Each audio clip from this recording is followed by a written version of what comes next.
Daniel Cross pulled himself through the narrow maintenance shaft, his toolkit clanking against the metal walls. The air filters in Section 7C needed replacing again. Third time this month. He made a mental note to check the supplier records because someone was selling cheap parts to the station. Sweat dripped into his eyes as he worked. The shafts were always hot, always cramped, but Daniel preferred them to the crowded corridors where people asked questions. Down here in the guts of Meridian 7, the only sound were humming pipes and his own breathing. Perfect, he finished the filter replacement and backed out of the shaft, emerging into one of the garden atriums. The station had a few of these scattered around, places where the recycled air got pumped through actual plants. Made everything smell less like metal and recycled sweat. Daniel grabbed his toolkit and stood, stretching his back. That was when he heard it, a high-pitched keening sound like metal scraping against metal, but organic. Wrong. His medic training kicked in before his brain caught up. That was a distress sound. Someone struggling to breathe. Daniel moved toward the noise, rounding a cluster of tall ferns. He stopped short that a child sat curled against the wall, scales flickering between deep purple and sickly gray. Dragon species, he registered automatically. Young one, maybe 8 or 9 in human years. Her claws were digging grooves into the floor, and her breathing came in rapid, shallow gasps. Panic attack. Daniel had seen enough of them that he approached slowly, keeping his movements smooth and visible. The child's eyes tracked him, pupils spiral-shaped and dilated with fear. She made another keening sound and pressed harder against the wall. "Hey," Daniel said quietly, crouching down about 6 feet away. "You're okay. Just breathe." The child's mouth opened, but only a wheeze came out. She was hyperventilating, getting worse. Her scales rippled in distress waves across her small body. Daniel set his toolkit down carefully. No sudden moves. He'd treated enough trauma cases to know that panic fed on panic. Stay calm, move slow, give the kid something to focus on besides the fear. The problem was communication. Most young aliens didn't speak Galactic Standard well, and this one was too far down to talk anyway. He needed a distraction, something simple and visual. His hand touched the small vial in his toolkit pocket. The bubble solution. He'd kept it there for 3 years, ever since Olivia gave it to him during his last home leave. A stupid thing to carry across the galaxy, but he couldn't throw it away. Daniel pulled out the vial and the small wand attached to the cap. The child's eyes followed the movement, predator instinct briefly cutting through panic. Good. That was good. He dipped the wand and blew gently that a bubble formed, caught the artificial light, and floated between them. Iridescent colors swirled across its surface as it drifted on the atrium's air current. The child's breathing hitched, but differently now. Her spiral pupils locked onto the bubble. One claw reached out, trembling, and popped it. Daniel blew another. Then another. He kept his breathing slow and exaggerated, showing her the rhythm without words. Breathe in, blow out, watch the bubble float. Simple cause and effect. Simple and safe, the keening sound faded. The child's breathing started to match his pace.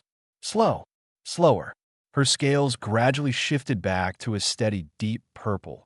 Daniel blew a stream of bubbles, letting them fill the space between them. The child's claw movements became less frantic, more curious. She popped one, then another, then made a small chirping sound. Not fear. Curiosity. That's it, Daniel said softly. Just bubbles. Nothing scary about bubbles. He held out the vial and wand toward her. She hesitated, then reached out with both small claws. Daniel showed her how to dip and blow, keeping his movements slow and clear. She tried it, blowing too hard at first and getting soap in her mouth. She sputtered, and Daniel almost smiled. The child tried again, gentler this time. A perfect bubble formed and floated up toward the atrium's glass ceiling. She made a pleased chirping sound and blew another. They sat together in silence for several minutes, the child blowing bubbles while her breathing returned to normal. Daniel watched her carefully, ready to intervene if the panic returned, but she seemed steady now. The distraction had worked, his comm unit buzzed. Another repair call, This time in the docking ring. A coolant leak. Priority 1. Daniel stood slowly, not wanting to startle the child. She looked up at him, still holding the bubble wand. "You keep that," he said, pointing at the vial. "It's yours now." The child tilted her head, not understanding his words, but getting the meaning. She clutched the vial to her chest with one claw and made a soft, trilling sound. Not distress this time. Something else. Gratitude. Maybe. Daniel picked up his toolkit. "You'll be okay, kid. Just keep breathing." He left the atrium, already thinking about the coolant leak and how much of a mess it would be. Behind him, he heard the soft pop of bubbles and a child's quiet chirping. He didn't look back, that he never saw the figure standing in the shadows of the upper observation deck. Never noticed the ancient eyes watching his every movement, analyzing every gesture, recording every moment of unexpected kindness. Daniel Cross returned to his work, completely unaware that he just changed everything. Empress Therasarkith had lived for 943 years. She had negotiated treaties that reshaped star systems. She had witnessed the rise and fall of entire civilizations. She had outlived 3 mates and more friends than she cared to count. Nothing in those centuries had prepared her for watching a human maintenance worker blow bubbles at her daughter. Thera stood in the observation deck above the atrium, perfectly still. Her personal guard, Kelvin, stood beside her, equally frozen. Neither had moved since the security drill ended, and they'd tracked Lissa to this location. Thera had been ready to intervene. Every maternal instinct screamed when she saw the human approach her panicking daughter. Humans were new to the galactic community, barely 20 years since first contact. They were considered useful workers, decent fighters but crude, unpredictable, emotional, not the kind of species you want near distressed royalty, but something made Thera wait. Perhaps the way the human moved, slow and careful. Perhaps the tone of his voice, soft despite his rough appearance. Perhaps simple curiosity about what would happen next. What happened next was bubbles. Thera watched the entire interaction with growing fascination. The human pulled out what appeared to be a toy, something simple and childish. In Sarkith culture, a distressed member of the royal family would be approached with formal protocols. There were procedures, steps, proper ways to offer comfort that involved ritual and ceremony. This human ignored every single one of those protocols, and it worked. Lissa's panic faded faster than Thera had ever seen. No sedatives, no formal comfort rituals, just floating spheres of soap and water, and a stranger's patient presence. "Should I retrieve the princess?" Kelvin asked quietly, his hand on his weapon. "No," Thera said. "Watch." The human was showing Lissa how to blow bubbles herself now. Her daughter, the heir to the Sarkith Empire, was learning to play with a maintenance worker's toy. The absurdity of it should have been offensive. Instead, it was the most genuine smile Thera had seen on Lissa's face in months. The human's comm unit buzzed. He stood, gave the bubble solution to Lissa, and left. Just like that. No request for acknowledgement. No attempt to introduce himself or gain favor.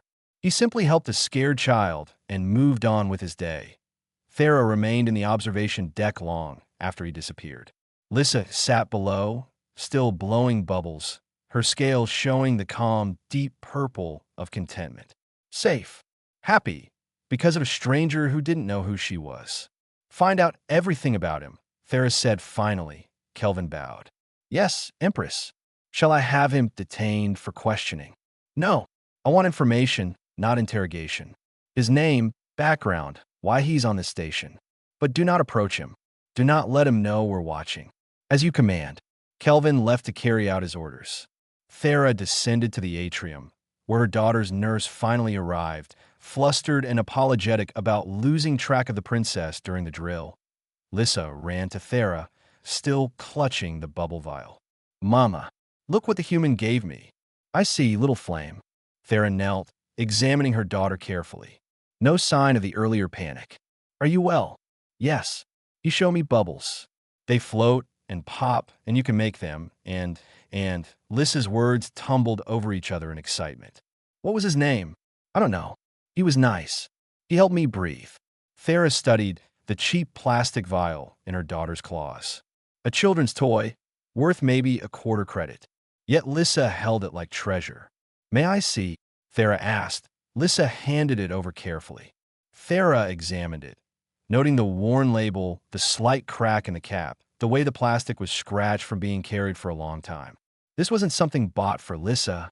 This was something personal, something the human had kept with him, and he'd given it away without hesitation.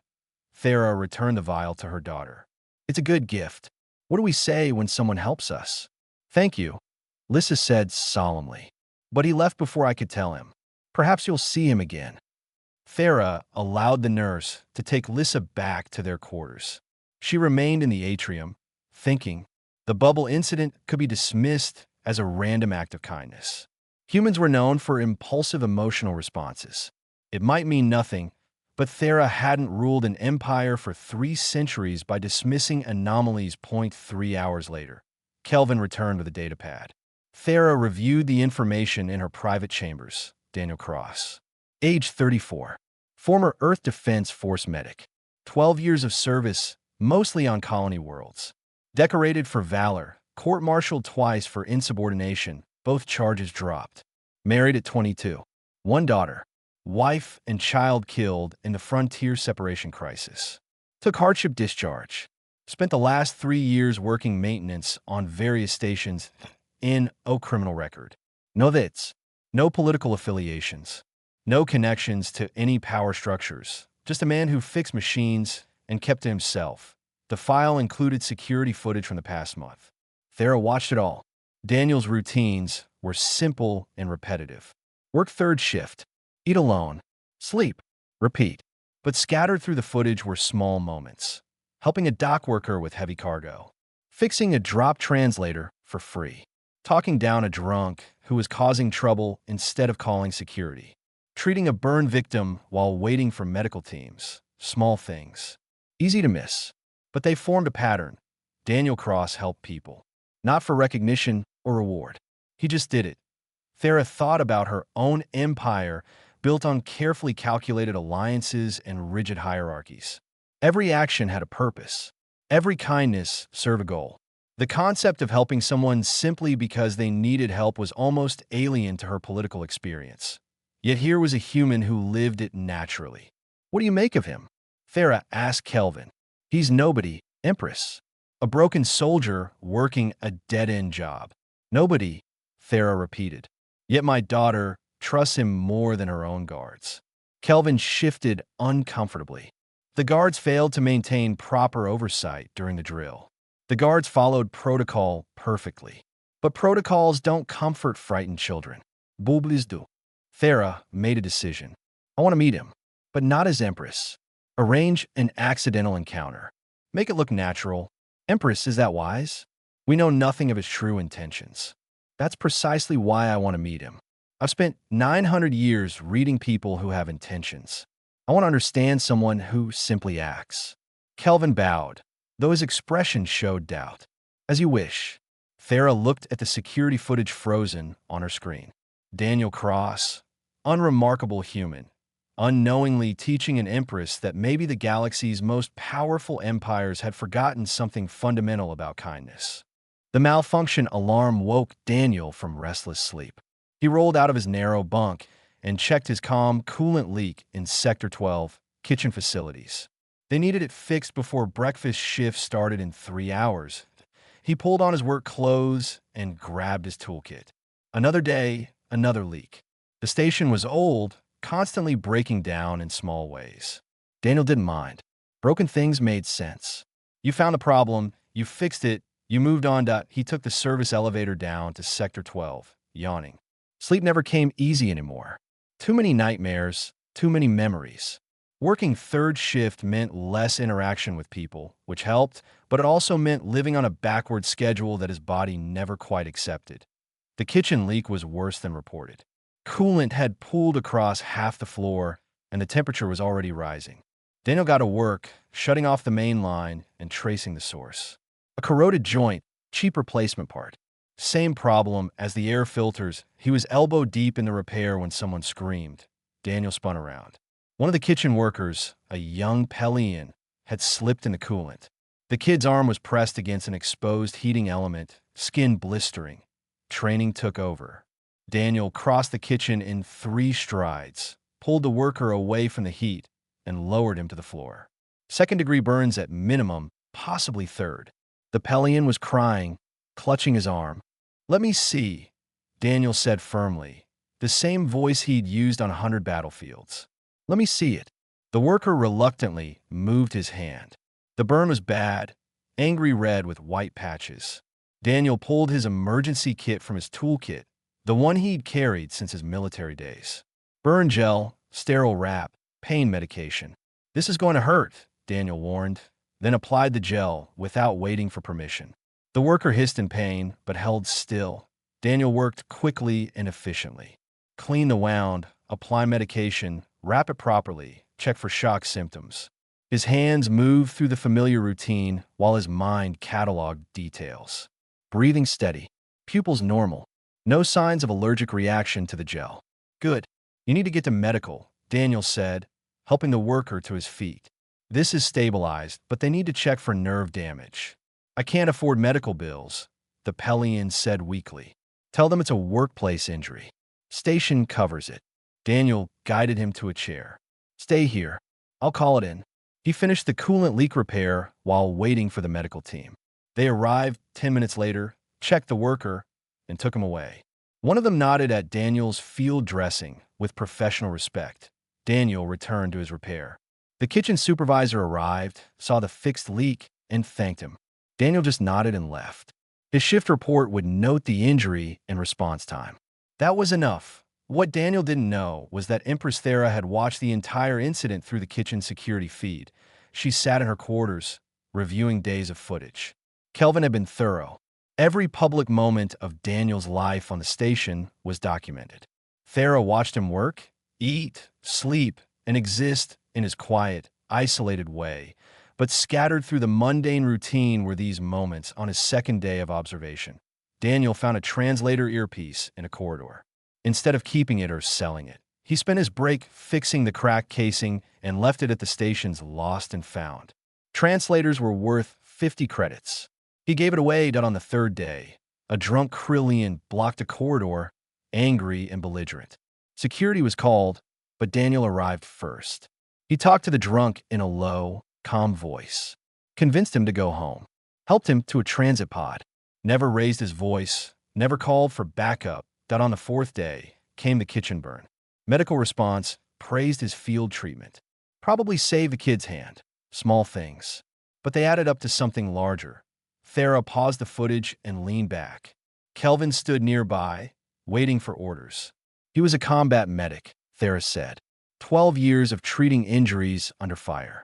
Yet he's fixing air filters and coolant leaks. Humans often struggle to adapt after military service, Kelvin offered. He's not struggling. He's hiding. Thera stood, pacing. Every action is competent, professional, but impersonal. He helps people, then disappears before they can thank him. Perhaps he simply prefers solitude. Thera pulled up Daniel's service record again, focusing on the personal details. Wife Rebecca, killed in a transport strike. Daughter Olivia, age 7, killed in the same attack. Daniel was off-world during the incident, deployed on a medical frigate, saving strangers while his family died. The bubble solution made sense now. A toy from his daughter, kept in his toolkit for 3 years. A small piece of grief carried through the galaxy. He's not hiding from people, Thera said quietly. He's hiding from connection. Every time he helps someone and leaves before they respond, he's maintaining distance. Why approach Lissa then? Instinct. He saw a child in distress, and his training overrode his isolation. Thera looked at the frozen image of Daniel working in the kitchen, focused and alone. He can't help helping. It's who he is. But he won't let anyone get close enough to help him back. She made her decision. Arrange the encounter. Tomorrow, during his rounds. Make it look accidental. Kelvin bowed. The disguise is prepared. You're certain about this approach? I need to understand him beyond surveillance footage. I need to see if the kindness is genuine or just trained behavior. The next evening, Thera stood in a public corridor wearing simple traveler's clothes. She'd shifted to a slightly smaller form, less imposing. Her scales were muted, her bearing ordinary. Just another dragon passing through the station. She positioned herself at a public terminal, pretending to struggle with the interface. Through her peripheral vision, she watched Daniel approach, toolkit in hand, heading for a scheduled repair that he slowed when he saw her. She could feel his hesitation, the internal debate. His default was to avoid interaction, but he stopped. Need help? Daniel asked quietly. Thera turned, playing confused. This interface is very complicated. I'm trying to find food services. Language settings wrong, Daniel said, reaching past her to adjust the controls. Try now. The screen shifted to Draconic script. Thera pretended relief. Thank you. I'm new to this station. Everything is overwhelming. Daniel nodded, already starting to leave. Food court's on level 3. Can't miss it. Wait, Thera said. Could you show me? I keep getting lost. She watched his face. The instinct to help warred with the instinct to isolate. For a long moment, she thought he'd refuse. Then he sighed. Yeah, okay. It's not far. They walked together through the station corridors, and Thera began to understand what surveillance footage couldn't show her. The workers' cafeteria was half empty during off-peak hours. Daniel led the disguised Empress to a quiet corner table, then went to get food. Thera watched him interact with the server. Polite, but brief. No wasted words that he returned with 2 trays of simple food. Wasn't sure what you'd like. This is pretty standard. Thank you. Thera picked at the food carefully. You're very kind. Daniel shrugged. Just showing you the cafeteria? No big deal. They ate in silence for a moment. Thera studied him openly now. Up close, she could see the exhaustion in his face, the careful way he held himself. Like someone carrying weight nobody else could see. What do you do here? She asked. On the station. Maintenance. 3rd shift. Fix things that break. Do you enjoy it? Another shrug. It's steady work. Machines make sense. You find a problem, fix it, move on. Unlike people. Daniel paused, fork halfway to his mouth. He set it down. People are complicated. Yes, Thera agreed. They are. Is that why you work with machines? Partially. He didn't elaborate. Thera tried a different approach. Have you always lived on stations? No. Grew up on Earth. Joined the military young. Served on colony worlds mostly. This is recent. Do you miss Earth? Sometimes. His expression closed off slightly. Not going back, though. Thera noted the finality in his tone. Why stations, then? Neutral territory. Nobody asks too many questions. He looked at her directly. Usually, Thera smiled slightly. I apologize. I talk too much when I'm nervous. New places make me anxious. Nothing to apologize for. Daniel's voice softened. Station can be overwhelming at first. Lots of species, lots of customs. Takes time to learn. Have you learned them? The customs. Enough to be respectful. That's all that matters. Thera saw an opening. I saw something strange yesterday. A human child with bubbles. Is that a common human custom? Daniel's face changed. Not much, just a slight softening around the eyes. Yeah, simple toy. Kids love them. Cheap, harmless, entertaining. Just for children. Mostly. He was quiet a moment. Sometimes adults need simple things too. You sound like you understand that personally. Daniel met her eyes, and for a moment, Thera saw past the careful walls. My daughter loved bubbles. Used to blow them in our quarters until her mother complained about soap everywhere. Past tense. Thera kept her voice gentle. Where is she now? Gone. Both of them. Transport attack. 3 years ago. I was deployed. Couldn't be there. I am sorry. Yeah. Daniel looked down at his food. Me too. The silence stretched, but it wasn't uncomfortable. Thera recognized shared grief when she felt it. I've lost people too. Many people. The pain doesn't fade, does it? It just becomes familiar. Daniel looked up, studying her face. Really seeing her for the first time? No, it doesn't fade. You just learn to carry it. Is that why you help people? To carry the weight? Maybe. Or maybe I just can't stop. Saw too much suffering in the war. If I can fix something, prevent pain, I do it. Doesn't bring anyone back, but... He trailed off. But it matters anyway. Small things. That's all any of us can do. Small things that might help someone get through the day. Thera felt something shift in her understanding. This wasn't trained behavior or cultural programming. This was someone who'd been broken and chose to keep helping anyway, not because it would heal him, but because not helping was worse. What if helping causes you trouble? She asked. Daniel almost smiled. Then I deal with trouble. A scared kid is a scared kid. Someone bleeding is someone bleeding. Doesn't matter who they are or what problems it causes me. That's very human of you. Is it? I figured most species would do the same. In my experience, Thera said carefully, most beings calculate cost before acting. Measure risk against reward. That's just fear dressed up as wisdom. Daniel picked up his fork again. Fear keeps you alive, but it doesn't make life worth living. What does make it worth living? For you. He thought about that. Honestly, I'm still figuring that out. Lost my answer 3 years ago. Now I just try to get through each day without breaking anything I can't fix. And the small things? The helping. Only thing that feels real anymore. Everything else is just existing. But when I fix something, help someone, there's a moment where it matters.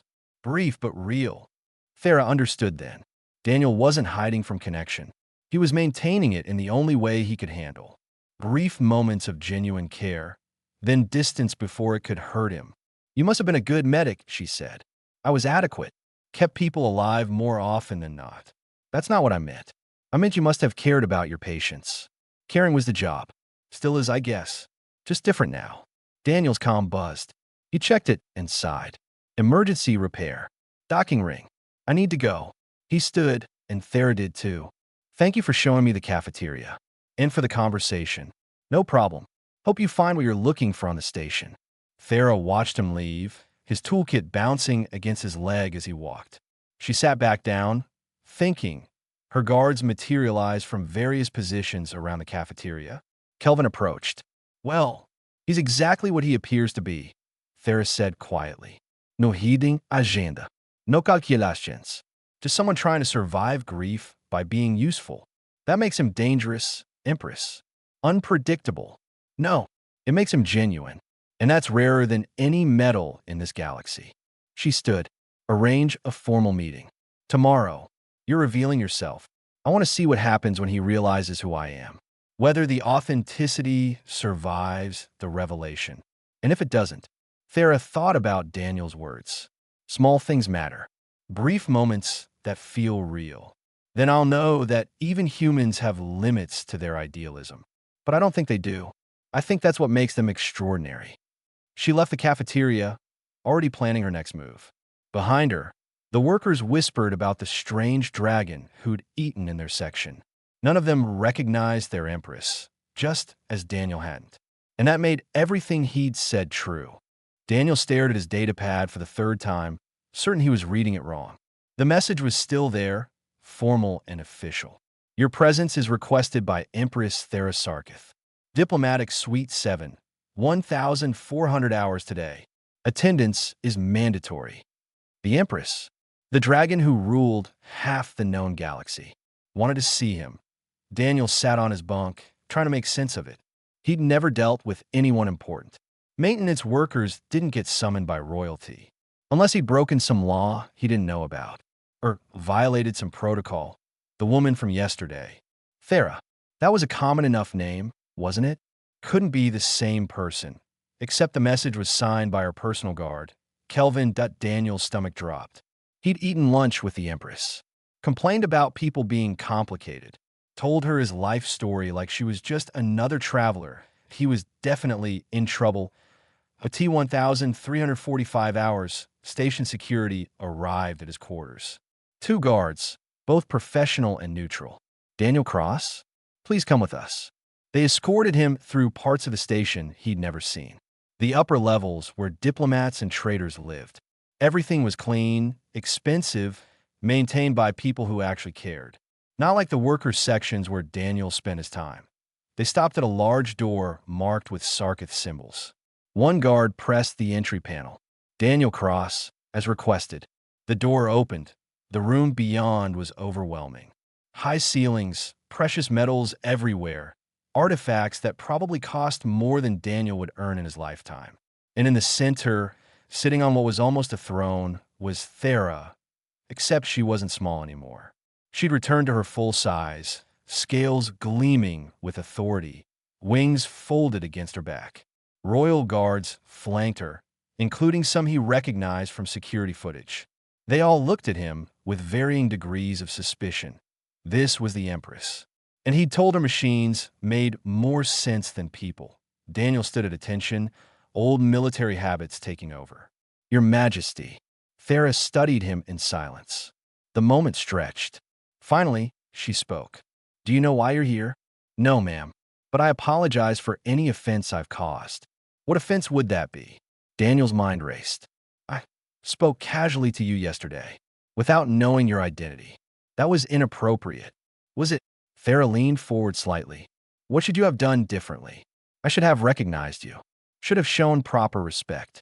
And if you had recognized me, would you still have shown me to the cafeteria? Daniel hesitated. Honesty seemed like the only option. I like to think so, but honestly, I probably would have made an excuse and left.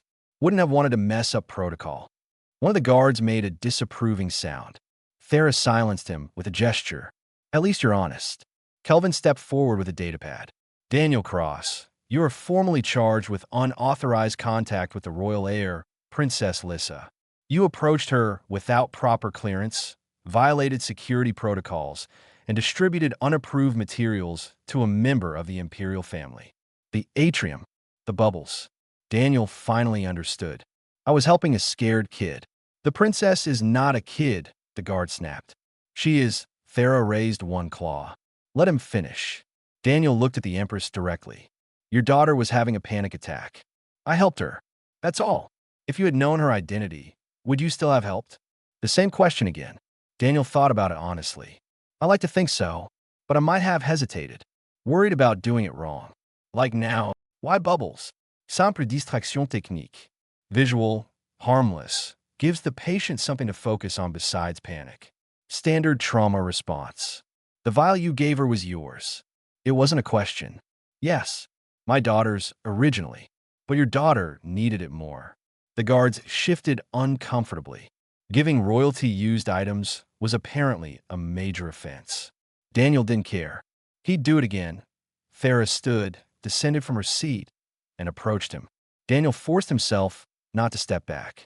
She was massive up close, powerful, and ancient. She could probably kill him without effort. I watched the entire interaction, she said quietly. I was there in the observation deck. Daniel's eyes widened. Then why all this? If you saw everything, I wasn't trying to. I needed to understand if that moment was genuine or calculated. So I've spent the last week observing you. Observing me? Thera gestured. A screen activated, showing security footage. Daniel watched himself help the dock worker, fix the translator, talk down the drunk, treat the burn victim. Day after day of small moments he'd barely remembered. You help people, Thera said, consistently, without recognition or reward. Even when it costs you time and effort. That's not special. That's just being decent. In my experience, decent is revolutionary. Thera studied his face. I have a proposition. My daughter asks about you constantly. She wants to see you again. I can stay away if that's protocol. The opposite. I'm offering you a position. Cultural liaison. You would spend time with Lissa, teach her about humans, about your customs. Daniel stared. I'm a maintenance worker. I'm not qualified to teach anyone, especially royalty. You're qualified to be yourself. That's what she needs. There are thousands of humans more educated, more diplomatic, but you didn't know who she was and helped anyway. That authenticity cannot be trained. Thera's expression softened slightly. I'm not asking you to be a diplomat. I'm asking you to be the same person you were in that atrium. Someone who treats a scared child like a person, not a political symbol. Daniel's mind spun. Why me? Because in 900 years, I've never seen someone so consistently choose kindness without agenda. Because my daughter trusts you, and she has excellent instincts. Because you show humanity's greatest strength. You care, even when it hurts. I need time to think. You have one day. Report your decision tomorrow. The guards escorted Daniel out. He walked through the station in a daze, returning to his small quarters. Everything he'd built here was simple, isolated, safe. This offer threatened all of that. But he kept seeing Lissa's face when the panic faded. Her small chirp of happiness. The way she'd clutched the bubble vial like treasure that he'd told Thera that small things mattered. Time to decide if he actually believed it. Daniel didn't sleep. He sat in his quarters, staring at the single photo he kept. Rebecca and Olivia, smiling on a beach somewhere on Earth. Taken 6 years ago. A lifetime ago that he'd built his life around avoiding this exact situation. No connections, no complications, no chances to fail people again.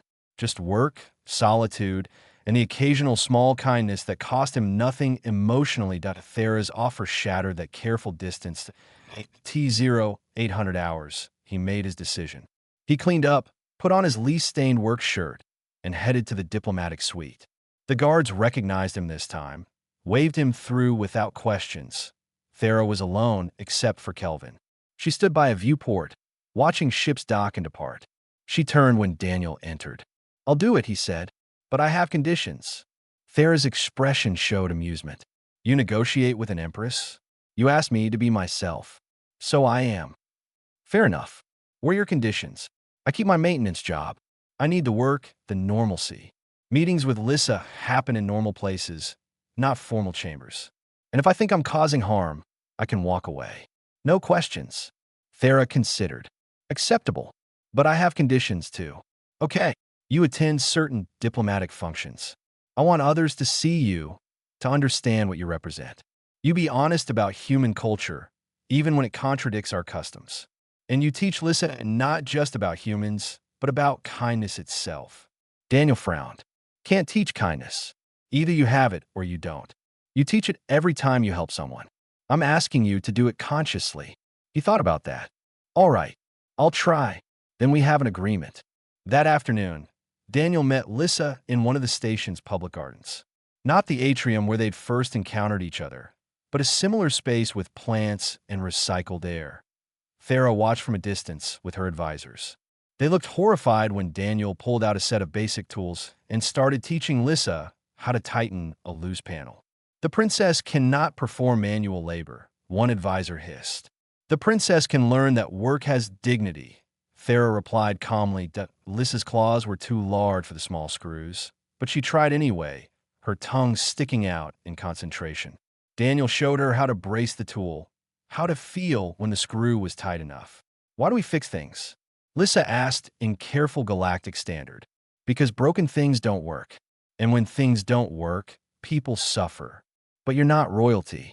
Why do you care if people suffer?" Daniel paused.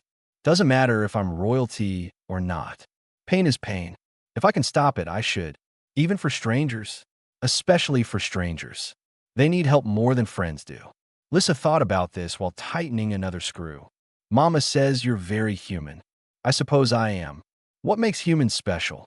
Daniel almost laughed. "We're not special. We're new to space, still figuring things out. We make mistakes constantly. But you helped me. You didn't have to." "Yes, I did." "You were scared. What kind of person sees fear and walks away?" Lissa looked up at him. "Most people. Mama says so." That hit harder than Daniel expected. Then most people are wrong. They worked together until the panel was secure. Lissa showed him her bubble technique, which had improved significantly. Daniel blew some too, and they filled the garden with iridescent spheres. Other species stopped to watch. A human and a dragon princess, playing together like it was the most normal thing in the galaxy. Word spread fast. Over the following weeks, Daniel's life transformed in ways he hadn't anticipated. He still worked maintenance, but now he spent afternoons with Lissa. She taught him dragon history through children's songs. He taught her human games and practical skills. Thera insisted he attend a diplomatic dinner. Daniel went, uncomfortable in borrowed formal clothes. Ambassadors didn't know how to categorize him. Was he a servant? An advisor? A curiosity? A Krellian ambassador made a dismissive comment about humans being useful primitives. Daniel didn't respond, but Lissa did. "Daniel is smart," she said clearly. "He fixes things. He helps people." "What do you fix?" The room went silent. Every eye turned to Thera, waiting for her to rebuke the princess for disrespecting an ambassador. Instead, Thera smiled. My daughter asks a fair question. We often confuse complexity with wisdom, technology with intelligence. This human has taught me more about genuine leadership in 3 weeks than some treaties have taught in decades. The political implications rippled through the room like a shockwave. Later, Thera found Daniel on an observation deck, staring at Earth's distant light. "Regretting your decision?" she asked. "Just wondering what I'm doing here. I fix pipes. Now I'm at diplomatic dinners, changing political dynamics." "You're doing exactly what I asked. Being yourself." Daniel turned to face her. "You realize what you're starting? Other species are going to look at this and draw conclusions about humanity. Good. Let them conclude that humans value people over protocol. That connection matters more than hierarchy. That kindness is strength, not weakness. Most humans aren't like me, aren't they? I've studied your species.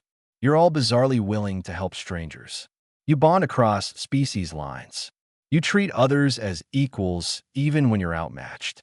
It's not training. It's cultural." Daniel thought about his military service, the volunteers, the medics who ran toward danger to help people they'd never met. "Maybe you're right. Small things, Daniel. You told me small things matter. You've proven it."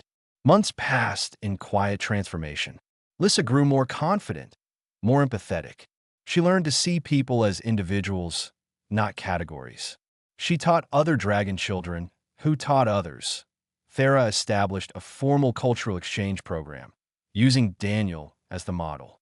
Humans and dragons began interacting casually, building connections through small shared moments instead of grand treaties that IT wasn't perfect. There were misunderstandings, conflicts, setbacks, but the foundation shifted from rigid protocol to genuine relationship. Daniel still worked maintenance, still fixed broken things. But now he also spent time with a dragon princess who called him her friend, taught other children about bubbles and kindness, and somehow became a bridge between species. One afternoon in the garden, Lissa and several other children played while Daniel supervised. Human kids, Centauran kids, Pelian kids, all blowing bubbles together. Thera watched from her usual vantage point. Kelvin stood beside her. "Do you think he knows what he's accomplished?" Kelvin asked. "No," Thera said. "And that's why it worked. Will you tell him?" "He wouldn't want to know. He'd just say he was doing his job." The garden filled with laughter and iridescent spheres. Children from a dozen species, playing together like it was simple, because one human maintenance worker had shown them it could be. Thera thought about her long life, her endless treaties and negotiations. None had changed her perspective like watching Daniel Cross blow bubbles at a scared child. The galaxy didn't shift on grand gestures alone. Sometimes it shifted because someone saw fear and chose to help. Because someone believed small things mattered. Because someone proved that kindness needed no agenda to be powerful. In the garden below, Daniel taught a Pelian child how to make bigger bubbles.